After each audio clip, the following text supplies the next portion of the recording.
BACP Commissioner Ken Meyer. Thank you, Stella. I just want to make sure you can hear me okay. Yes. Yeah. Okay, perfect. Thanks. Hello, everyone, and welcome to the BACP Empower Hour. I'm Ken Meyer, Commissioner of the Chicago Department of Business Affairs and Consumer Protection. Our goal is to help businesses and consumers get the information they need to succeed by sharing advice and stories from Chicago's entrepreneurs.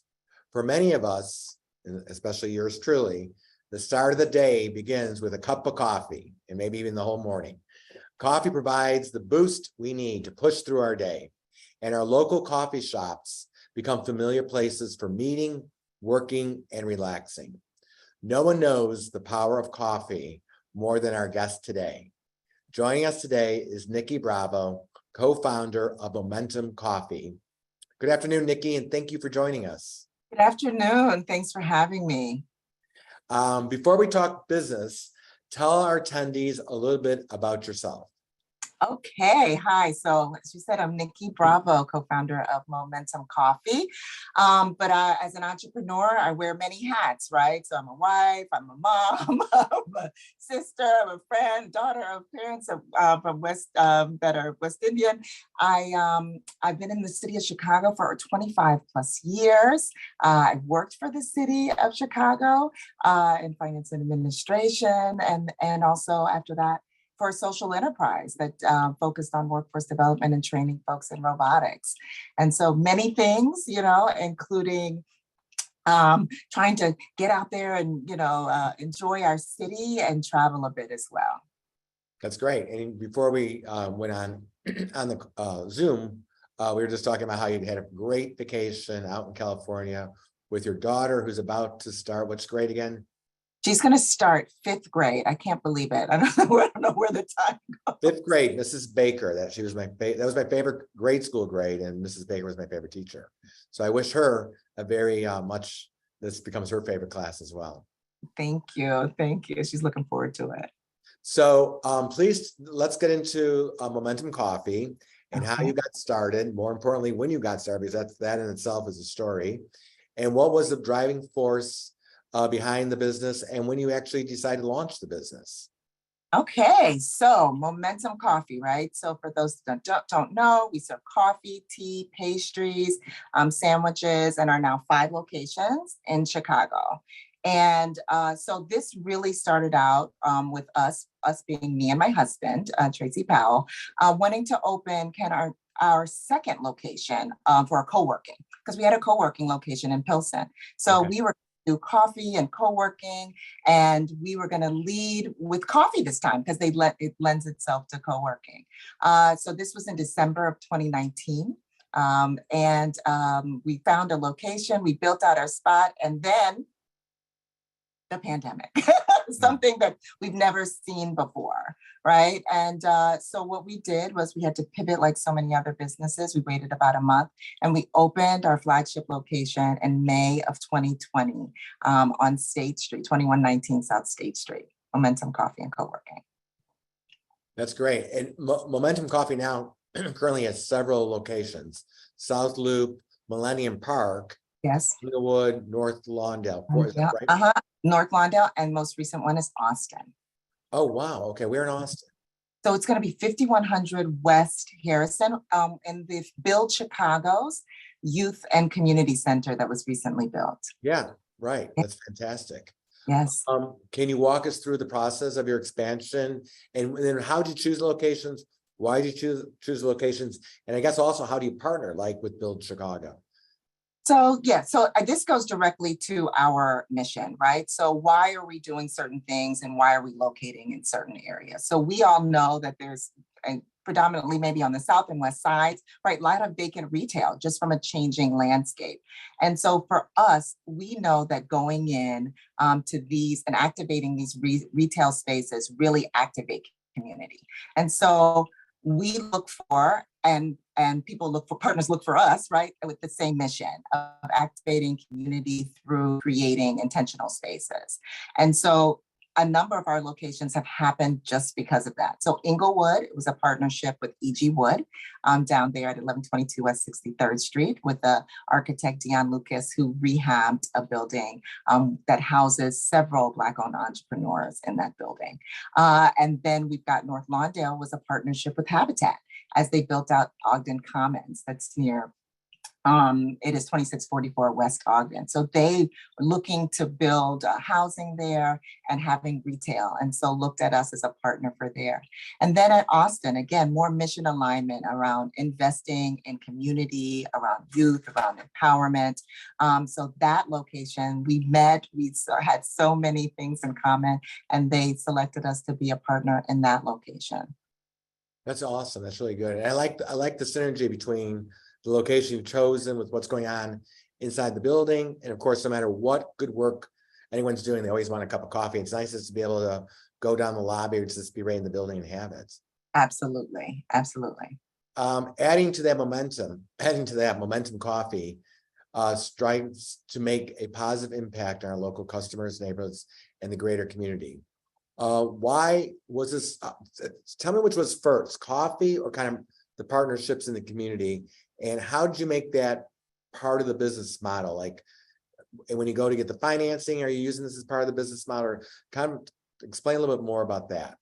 Okay, so having an impact on community is important, right? Because again, we believe in the power of coffee to really bring people together, right? To empower people and to empower communities. So that is part of the mission, right? And so we're doing this through coffee and tea.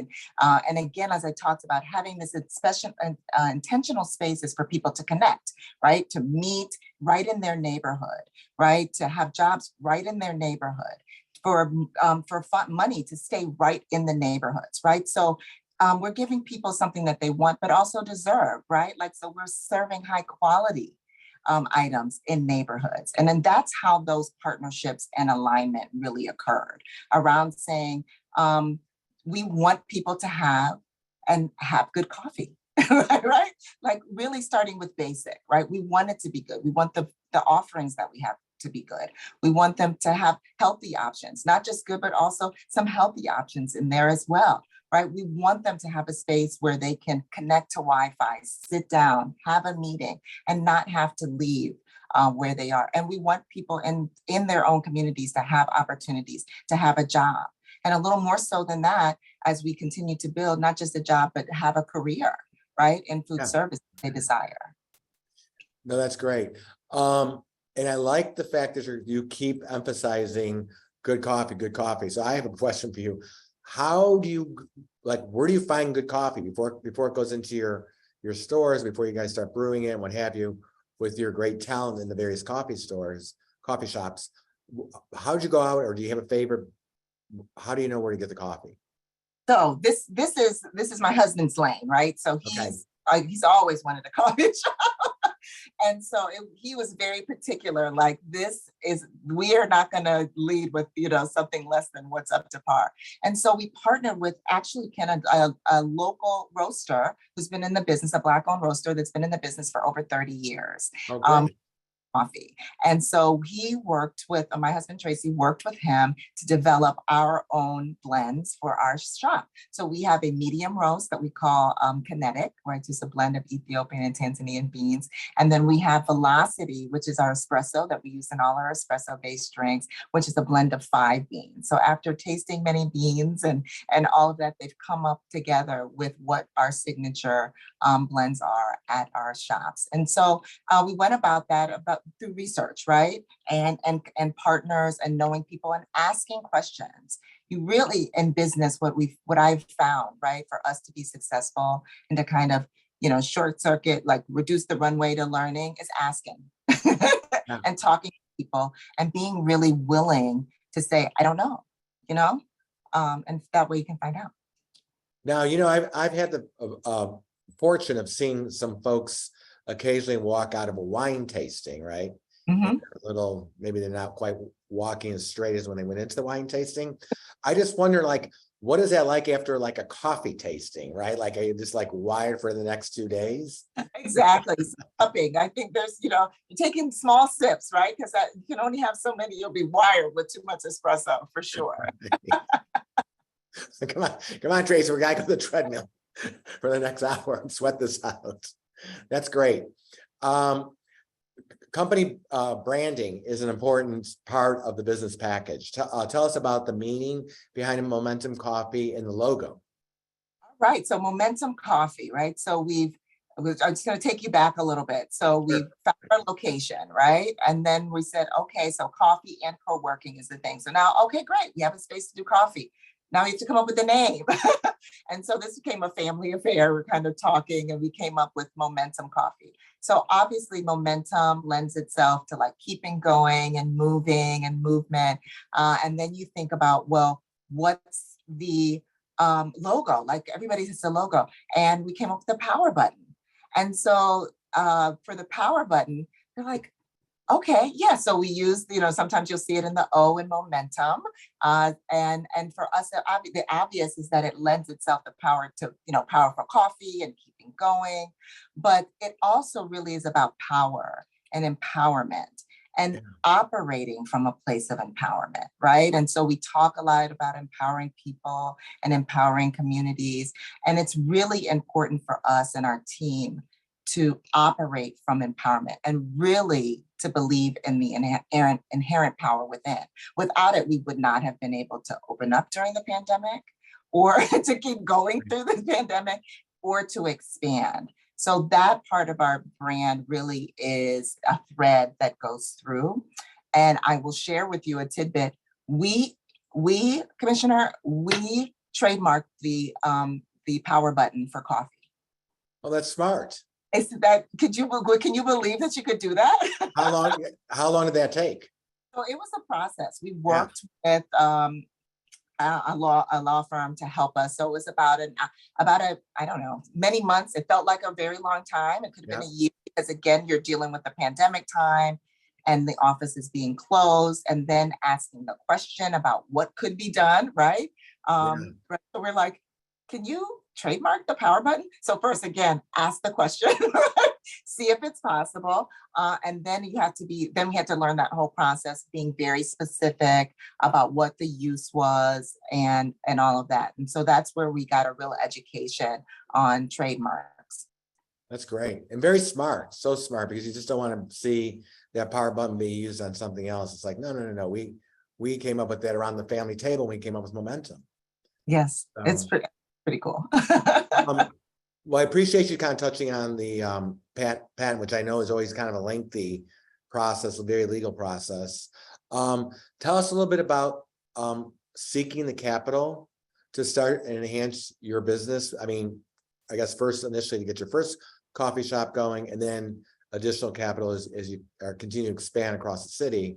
And what route did Momentum Coffee take for that startup capital? And what advice can you offer someone who is facing obstacles in the financial realm to start their business? That's one of the number one questions we always hear at the department when we're giving our webinar series or when we're holding a small business expo. People always want to, like, the big thing is like, how do we get capital? How do you get started? So finances, capital, banking, oh my. Okay, I know some things and I know nothing. That's what I feel like after doing this for a while. So our path, right, was really a combination. So there was some personal, but private funds, but really our primary source when we first started was through a CDFI, so a community development financing institution, right? Because they tend to have a mission to help not only provide funding, but the technical assistance, which is, so important as what BACP does, right? So that technical assistance, along with loaning the funds, was really important, especially us being in a particular area, since they tend to have the goal of being in low and moderate areas, right, to impact communities and change there. So that's the route that we went initially. What my takeaway and learning from there is probably a few things, right, that I would think about, and in this order, but not in this order. So first I would say have a plan, and seek technical assistance. So what are you seeking money for? So like one of the things that happens, like we expanded quickly, and so we had to pivot. And so we were like, okay, what are we doing? Are we co-working? Are we coffee, right? And so because anybody you're asking money for, even when you're getting your business license, all of these things, what are you doing? And being clear that everything is in alignment to what you're getting funding for. So really have your plan and get assistance. My first advice would be, don't be afraid to say you don't know something. Don't be afraid, like really, like I worked in finance and admin, I should know these things, but no, because I don't know this thing, right? So I needed to ask. And in asking questions, what you then find out is that my finances have to be in order, my financials. When I'm starting, I need to know the financials. So I'm going to recommend everyone, again, assistants, an accountant, a bookkeeper at the beginning, because you need to set up your accounts, whether you're making $500 or 500 million, they need to go into a bucket because ultimately you're going to have to report out. Yeah, okay. exactly. And then also what it does is that when you are going to a bank, to a CDFI, that you have something to show them that makes sense, right? So in the beginning, it might be like just forecasting, but you got to have it. And it's got to, again, that builds on the plan that you've developed, right? In order to build these financials. And somewhere along the line, I'd say the other important thing that you're doing is building a banking relationship, right? So that's uber important. Shopping around for the right bank that really understands what you're up to, is going to work with you, is going to grow with you, is going to provide the products that you need, that's going to educate you, is so very important. So I say technical assistance, really seeking that help, being vulnerable enough to say, I don't know what I don't know, accessing all of these organizations and resources that are out there, developing those banking relationships. You might not need it now, but let them be with you as you're growing, right? And have those financials in place, like budget for this accountant, budget for this, your bookkeeper, because when you're going to those financial institutions, being able to show your numbers, know what your numbers are. I really landed on this when I became, when I participated in Goldman Sachs 10,000 Small Businesses. Yeah. And as much as I've been doing the business, they would ask me questions and I was a little deer in headlights, right? And after I got out of like, why don't I know? I was like, I'm gonna know. So that's really where it is, I think, because you need those financials, and you know this, whether it's a grant, whether you're responding to an RFP, whether you're just going to the bank, any of those things require you to have knowledge of your financials.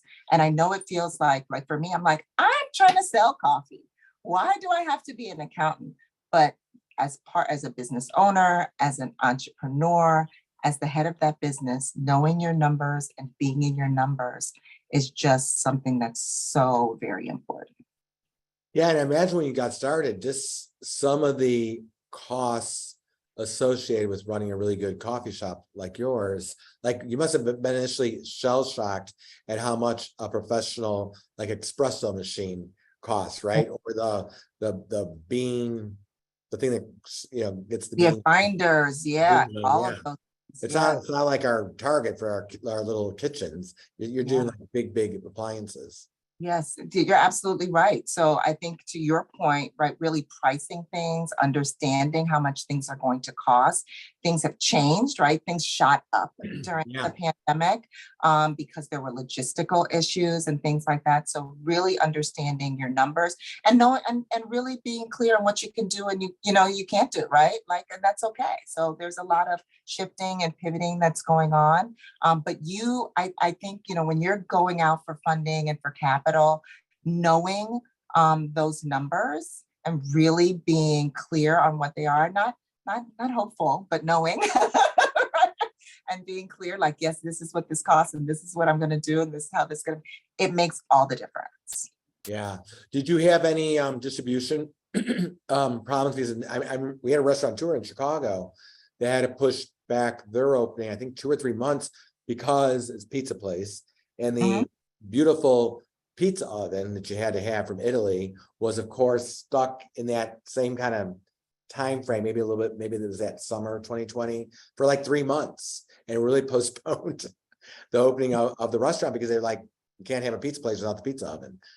Oh my goodness. I'm gonna take myself back to that time. It was it was a nightmare, right? Like, so not only were we new to the business, right? It was also a logistical nightmare to get things and what type of things. It could have been plastic cups, right? Like you could not get plastic cups. And so I'll just share a little bit of our story. So we would get cups, but we wouldn't always have the right tops, right? So then it's like, we'd have, so we're like, oh, we'll just go to the local place and get these cups. Then you get back and you're like, these don't fit. Oh my goodness. Who knew there were so many types of different plastic cups and tops and different things? Oh my goodness. So yes, so we were like, okay, we've got to have a stack of this. And then we've got this. And our team at that time was super great. We're like, look, this stack goes together. This stack goes together. This stack goes together. And I will tell you who else was great. Our customers were great because we were like, we don't have that today, right? Like everyone would kind of go with you because sometimes you wouldn't have the things. Like we can sell you a 12 ounces. We don't have 16 ounces. We just did not have things on certain times. And once we released like all the angst around that, you know what I mean? Because you want to show up in a way that's like, I've got it together. I'm doing it. We've got, and you just realize, okay, this is something that no one could have ever imagined, right? This wasn't on anybody's SWOT analysis. So, so you just got to release it and really pivot to what can we do in this moment and do that. So, yeah. That's great. Well, back then the customers are like, oh my God, you're open. Right. I have someplace to go. I have someplace to go. And it was really nice and they were really appreciative. Absolutely. Yeah. Well, as you know, August is National Black Business Month. Momentum Coffee is a Black-owned business. Nikki, in what ways, if any, will the business recognize and celebrate this month? So great. So so thank you for having us, right? So participating in Empower Hour and being able to really share with folks, not just, we're a Black-owned business, but also that we're part of communities, getting to share some of what's up for small businesses in the city. So I was happy to participate in this. The 24th of August, we're doing a grand opening out at our Austin location. Yeah, and so we partner with another small Black-owned business out there. So, we use vendors we're really intentional about who we use. So we're doing our grand opening at our 5100 West Harrison location on the 24th. And then on the 26th, we're partnering with providing an opportunity for small businesses at our State Street location, 2119 South State Street, to get resources. There's going to be some conferences and panels and vendor pop-up at that location as well on Saturday the 26th. So those are the ways in which we're— Yeah, give that date again for the viewers and listeners and the location. Absolutely. So on the August 24th, we have a grand opening at our Austin location, which is 5100 West Harrison inside of Build Chicago, their youth and community center. And on the 26th of August, it's called Black Print. We're having at 2119 South State Street from 10 to 4. There'll be vendors, we invite other small businesses to come out. There'll be panels, and you'll be able to find that information if you follow us on social as well. Perfect.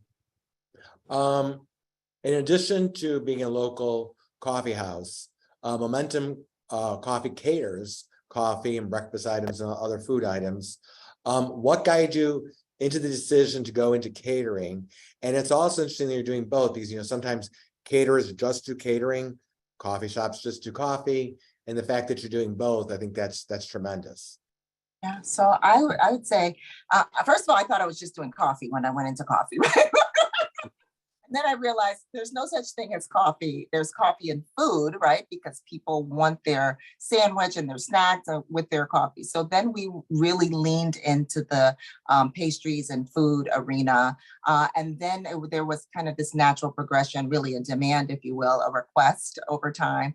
Can we get this? Can you provide this? Can you do this? And so for us, right, we're not this large format catering. I think really, we've gone and done some on-site location things for 100, 200 people and things like that, and down to that 10, 20 people as well, who, folks that want a way to customize getting some sandwiches. Our most popular is our chicken, sausage, egg, and cheese. So they want our croissant sandwiches, our pastries, which are locally sourced, and obviously our coffee, right? And you want to bring that to your office. You have to coordinate a lunch meeting. We have our lunch sandwiches, which we call our Mo Melts. So that's really how it happened. And for us, we were a little hesitant, I will say, right? Because again, as you move to your point, like we were doing this, so we were set up for this on-site people coming in, grab and go, or sit in the space, not so much the catering realm.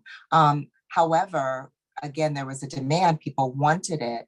And so we moved in that direction. We, inquired, looked at best practices, and began to do that as well.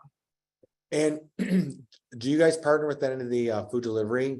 So for the busy person down the street who's, working from home, needs to have a cup of coffee and just wants to have it delivered. Do you work with any of the apps? Yeah, so we do, and you can order directly through us and get it delivered. So it coordinates with the, behind the scenes for delivery. If you order, we use a Square for, so it's for those that are interested. Yeah, we use Square, and they can go to our Square online site and select delivery and get delivery as well. So we're happy to offer that because, like you said, people are busy, and we want to get you your remnants of coffee. Yeah. I remember going to a high rise in River North one morning, or actually I was across the street, and I was like, oh my gosh, look at all those cars. What are they doing that turnaround driveway at this huge high rise? They're like, I just assume as cars taking people to work, like, oh no, that's the coffee and the bagels being delivered to all the people, they're working from home and are going to be late for their Zoom, 9 a.m. conference call. That's funny. It's so different because, for those of us who just like work every day, and I come downtown every day, you're just kind of used to doing the commute, you're grabbing a cup of coffee before you come into the building. And so it's different, but we all adapt. BACP partners with local chambers to assist small business owners. Have you, or are you currently working with the chamber? And if so, have you found the assistance beneficial to your business and again, to your business planning? Yeah, so whenever we're in any area, we join and participate in the local chamber of commerce. Some we've participated more than others just because we've been busy. But I would encourage everyone, right, for a number of reasons, for the networking, for the information. I've said several times, right, information is really key, right? If you don't have to make mistakes, that someone else has made. I find that, participating in the chamber and getting connected with other entrepreneurs, business that are like, and, that the people are more willing to share information than sometimes what you think, you know what I mean? So I think accessing the chambers and the information that they provide and the access is just very important for small. Yeah. How did you initially do that? When you first opened up your shop, did you find the local chamber? Were you working with a network? Were you networking through an organization, or how'd you find the chamber? How'd you go and get so for us, it's going to the chamber. So any area that we're going into, other local businesses where we want to connect with, we're looking for the chamber, we're connecting with the alderman, right? Because again, as a small business, you want to be a part of the fabric of what's happening there. And there's what better way than to find out what's already been going on, right? Yeah, and really connecting and plugging in so that you get to be a part of what's happening, and really leveraging the power of being together as opposed to just going it alone. Exactly. So let's just talk a little bit about social media. And I think we touched on it a little bit because I think social media is constantly changing and is extremely crucial, I believe, in this day and age for the success of small businesses in 2023. And you just even explain like you are, you can order online and have coffee, food delivered from one of your shops or in the proximity. Can you explain your original social media strategy and how that strategy has changed over time? Yes. So so there was so much to learn, social media, right? So it's so big and there's so many aspects to social media and what you want to do, right? And so for us, I think I'll start with what are the social media platforms that we use the most, right? So Instagram, we use Facebook and LinkedIn. And for us pushing out information and I think most people kind of know, right? Like what you're using it for. But those three are the ways that we use the most, right? To connect and share what's happening. And each one has its own little nuance we've learned, right? Because they audiences.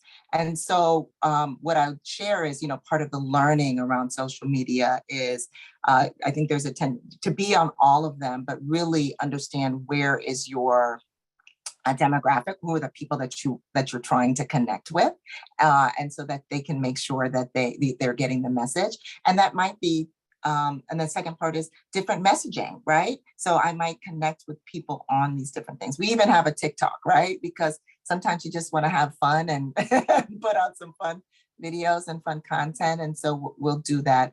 And because sometimes you don't know where people are going to find you and where they're looking. And so the strategy for us was kind of like, put it out there everywhere. And I think what's changed is to be a little more intentional about what we're putting out. And even in all of these years, we haven't gotten someone to do it, but the next change, what would be next for us is have someone to do it on our behalf, right? Okay. So because one of the important things that we learned is consistency. And because we're a small business with a small team and I'm wearing so many hats, my husband's wearing so many hats, we found that we're not, and let's be honest, that we're just not always as consistent as we would like to be, right? Like I can have the intention of sending out something a week ago, and then I'm like, oh my gosh, it's today. Let me make sure I post. So now that you have people that know who you are and know what you're up to, really recognizing that it's important to keep them informed, to be able to share, and also to share our story. I think that's so one, having somebody doing for us, because I also want to be able to share our story with people, right? It's really, you see the out picturing of it, but there's a lot that happens behind the scenes, and entrepreneurship and small business ownership can feel a little bit lonely because you think you're the only one. So I see it as an area and a platform to really share what's happening for small businesses so that people can feel connected to that. And I hear Blue Angel for the Air and Water Show flying overhead. Oh, yeah. Hey, do you find, is there a consistent ebb and flow with the day? So, I mean, I'm sure there's like a morning rush where people are going in to get their coffee. Like, how do you kind of work that in terms of like, hey, team, it's going to be really, really crazy from like 7 a.m. to like 10 a.m. or 9:30 a.m. Right? And then is there an after? I noticed in the loop, there's an afternoon peak again, like around 2:33. People just kind of need that little kick to get them through the rest of that day. Like when we're at the local coffee shops down here, there'd be a little bit of a line. How do you work that and with your team and what have you? So data becomes very important, right? So, so again, we use a platform that allows us to be able to see the days of the week that we're busiest. It'll let us see the hours of the day that we're the busiest.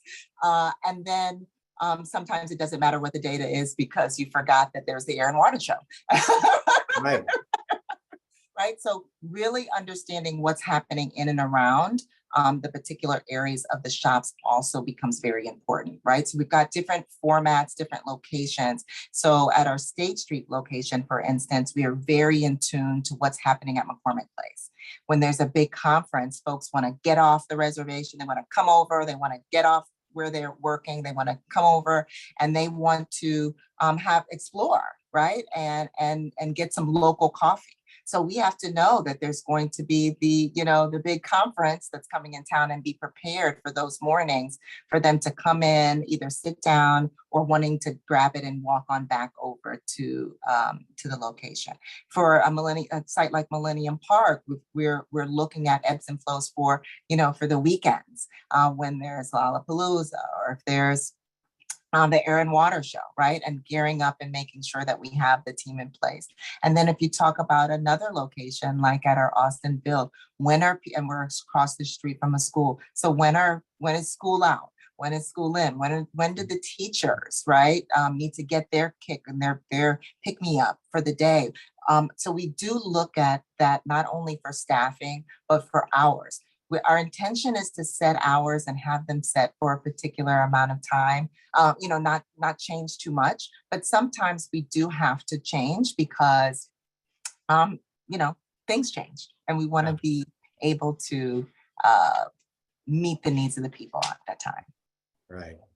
Yeah, no, good life lessons, and particularly when you're on one of those commercial strips that has like a Chicago Marathon or the Bud Billiken parade or something that just really attracts lots and lots of people. And it's horrible when you're caught off guard or you forget about it. And it's like, oh my God, we should like double the size of the staff for those 4 hours, right?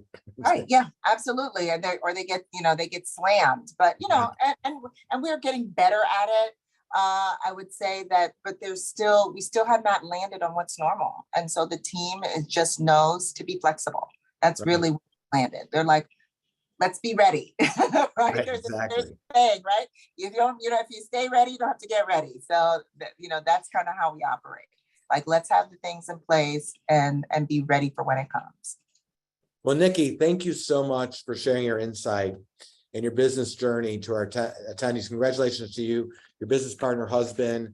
You guys have been so successful. And I know at City Hall and Business Affairs, Consumer Protection, we just appreciate all of your good work, and in particular communities that really need a Momentum coffee. So I wish you the best success. And for those listening today, Build Chicago out in the Austin community, fabulous location, really doing some great work. I had the pleasure of being out there a few months ago, and it's just a really, really neat location. I'm gonna have a couple more just quick questions for you, and then depending on time, we may have some questions from our listeners and viewers. So for our attendees, I think we have to know, what is your go-to order at Momentum Coffee? So I am a little bit boring. I just like the black coffee. Black. Nope. Yeah, no sugar, just like the coffee. I just go in and get it. For my sandwich, I'm particular to our Momelt, our spinach pesto. Spinach pesto on mozzarella, has sun-dried tomatoes. So that's my that's my fave. And for my pastry, I like a cranberry muffin warmed up. I mean, I go between that and the almond croissant. So those would be my go-tos. Okay, so now I'm getting hungry for someone that did not have much of a lunch. Okay, when you're not running the business, you're not in California with your daughter on vacation, what do you do to relax? Relax? What is relax? Let's see. I like spending time with my family. I like spending time with my daughter. Crystal, we call her the mini manager of Momentum. Oh, great. So, some of the things happen organically, and sometimes it's because they make it happen. She's like, we're watching a movie tonight. So those are areas, that's how I find some time for myself, really carving out and ensuring that I'm spending time and not letting, because I can't believe it's 5th grade already, right? Letting it go by too fast, that you don't just like go to the Bud Billiken parade, that you watch a movie, that I participate in my family's, online family book club. Those are the things that I do to get away from work doing all the time. Oh, that's great. That's really good. And as this webinar is entitled Empower Hour, please share a piece of advice that can empower our attendees, or what advice do you even give yourself when you want to forge through when you're having kind of a rough day at one of the shops? Okay, so I have to come back to this often, so I could share. The first thing is really focusing on what you can do, right? So there are because we had to do this even opening up the shop, right? Like, what can we do? What we knew we could, everybody is telling what you can't do, but what can you do? And so sometimes something's not going to work. The POS system is not, your point of sale is not working. The somebody's login, whatever it might be, the espresso machine is not working. So what I say is, what can I do in this moment? What can I do to move forward? What's my goal? What step can I take to get this thing done? And there really is power in that, because sometimes thinking about the big picture, the really big picture, is overwhelming. But breaking it down into steps helps, right? Because any big thing that's accomplished really is just a series of steps. Yeah. And so what is the immediate next step that I need to take in order to get something done? So really focusing on what you can do really is an empowering thing. That's great. That is great. Are you able to stay a little bit longer and see if we can take some Absolutely. questions from the audience? Great. Absolutely. Stella, how are we doing? We have a few questions. Good, thank First you. question. Is there any interest or possibility in expanding to more locations in the city? Yeah. Yes, there's interest and there's opportunities. We get asked all the time, and lots of opportunities to expand Momentum Coffees. But let me share with you the way in which we'd like to do it. Really, we've been setting intention around expanding through franchising or licensing. Our goal is really to empower people in communities. What better way than for them to benefit from the work that we've done, the groundwork that we've laid, and be able to eventually own their own Momentum Coffee, right? So that would be a way that we'd be really interested in growing partnerships and growing people who have an entrepreneurial spirit of their own, not sure where to start. We can serve as a resource and it be a mutually beneficial experience. So that's how we're looking to do that. Thank you. Next question. What is the best software to help with cash flow? That's a good question. Best software for cash flow. Well, I'll tell you, so there's going to be lots of different things out there. So for us, cash flow, we're using two things. We use QuickBooks for there's a component there that you can do cash flow analysis through there. And you can really use Excel. That's where we started, right? We started using spreadsheets, right? So before you have to spend any other money, getting your numbers in a spreadsheet to put your forecast out, what you think that you're going to spend, and seeing what you're going to, and what the income is going to be is I would say, the easiest and best way to start. And then you can see what level of complexity you need for any type of software or accounting after that, based on those kind of categories that you've already laid out. So I'd say start there for sure. We have another question. When do you decide a product is not selling and needs to be pulled from the menu? That's a great question, because we're going through that exercise now, right? There's things that that we might really like and thought would be great, and this just didn't. Sometimes it takes time for things to take off, and so really, what we're doing now is looking at data. And I spoke to that a little bit with the commissioner earlier. Having data is really important, because sometimes I want to operate from a feeling. I operate from I feel like we didn't sell that many caramel lattes. And then I look at the numbers and I'm surprised. Right? It's like, oh, we are. Or this particular smoothie is now really popular and it wasn't before. So I think information is going to help, data and information is going to be able to drive decisions, and you set the time frame. Right? You say a particular time, we're going to look at this. And one of those factors that you're going to look at is not only the sales, or that we look at rather, is not only the sales of the product, but how much is it costing, not only in your cost, your total cost of goods, including how much does it cost to put it together and the time for your team to deliver it, all of those things. Does it make sense and does it make dollars for you? And then you can decide to maybe shelf that or pivot in some way.